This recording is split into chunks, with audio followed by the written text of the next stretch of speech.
What is up, guys? I have been installing this jet trim mat on my 650SX and it's been interesting. It's not horrible.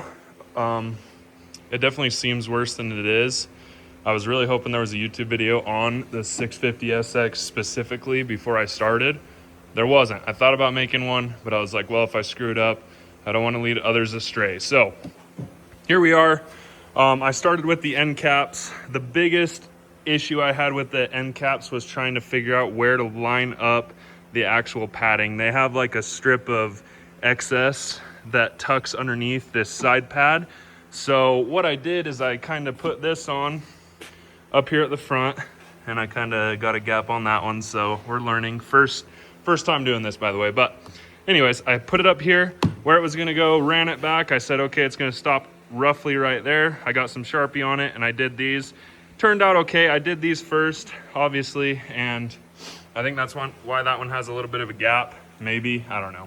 That was the first side I did, so it's not perfect, but we're not chasing perfection because that's a losing game. We're just trying to make it look good, and I think it looks pretty good. So I would kind of do the same thing that I did. Lay it out, mark it right where this corner is kind of where you want the foam to lay. You can also line it up. There will be a gap. Imagine if you have the plastic bumper still on, you're golden because you just set it on that. But if you don't, you just kind of line it with where the actual tray goes, right there, if that makes sense. And then what I did is I tried to smooth out all this extra padding the best I could. This little thing goes like all the way up to here. I actually trimmed it about right there so that there's not an extra bump. And then right here, where this corner is gonna bunch up like crazy. It did for me on both sides. So what I did is I let it bunch up. It didn't want to seal with my DAP Weldwood contact cement. It didn't want to seal, so it was bubbling up. So what I did is I let it bubble up, I let everything else cure, and then I took super glue and I put it underneath there, and I just forced it as straight as I could. What I was worried about, don't worry about that. What I was worried about is the wrinkles were gonna show, and I didn't want that. So I made it as smooth as possible, let the super glue harden, took a flat razor blade and just shaved all those bumps down. So it actually laid really nicely. Definitely start at the top. This one is a bad example, but I started right here, got this laid over first, then I folded it over. This side, I did not let the contact cement cure long enough. And so this was quite the struggle. There's a little bit of like where this curve is, and then these didn't want to fully stick, but we got them pretty good. So make sure you let it sit long enough. After I got it all painted on there, I did 10 minutes, and that seemed to be the perfect time. This front thing was pretty easy. I didn't push it all the way forwards like an idiot, and so if you look really closely, it's not perfectly level, but luckily I'm too fast on the water, so nobody can see me. Pretty sick. I did this front ergo bump, and I traced it out on this before I laid it down. I measured the sides, took measurements. It was like 2 and 2 1/4 something from each side. Took a lot of measurements, cut it out, glued that down. Now I'm working on this ergo kicker. Sorry, I'm just yapping, but it's a little bit flexy, so I think I'm gonna go flat on the bottom, and then I'm gonna try and push these. My biggest issue right now is there's a giant gap, and I actually called Pro Watercraft, awesome people down there at Pro Watercraft, and they told me that because of the gappage here on the sides, you want the gap. And back here it's tight, but up here it's not. So I don't know if it'll really affect me while I'm riding. I'm worried that I'm gonna feel this little edge with the double mat, because I'm putting this over the soft thingy and the mat. I don't know if it'll affect me, but what I'm wanting to do is put the back on first if I can, and then like kind of pry this out to the side just a little bit, because there's just so much play. Try and make it fit a little bit tighter, but the hook doesn't fit straight down. I got the PJS on here, so I put it to the side.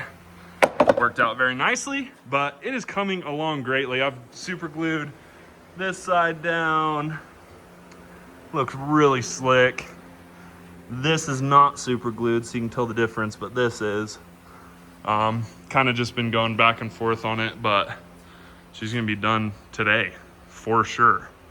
Probably gonna do a different pull on it, even though I just put this on and made it freaking perfect. But I think I'm looking at the LS Fabs aluminum pull, just because it's the best price. And yeah, I do want an RRP. I don't think they make them for this that I'm aware of. And the price is ridiculous because I got too many skis I'm working on. So got to kind of put a little bit of here, a little bit there. Built this thing, 750 swap, factory pipe, gutted the whole entire thing, painted it, made the 750 box fit. That was fun.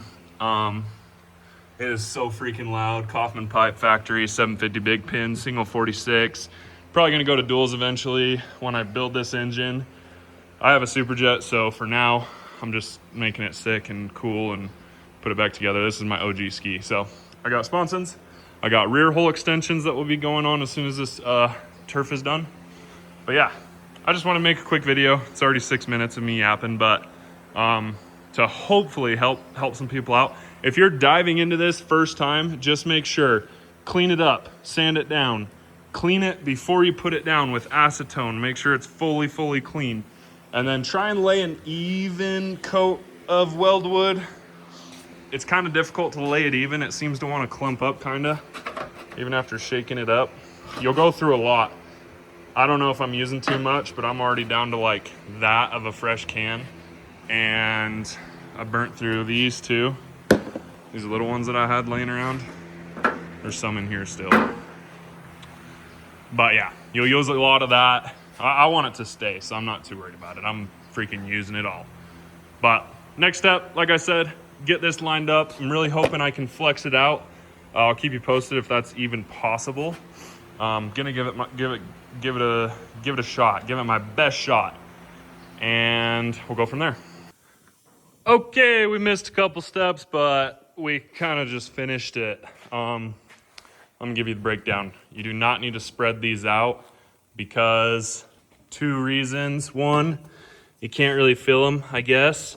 And 2, it's for water drainage, is what they were saying, the peoples. So I just put it on the back, marked the holes with a marker, did the same on the front, just did my best to hold it in the same spot, drilled, riveted, easy peasy, siliconed it, done.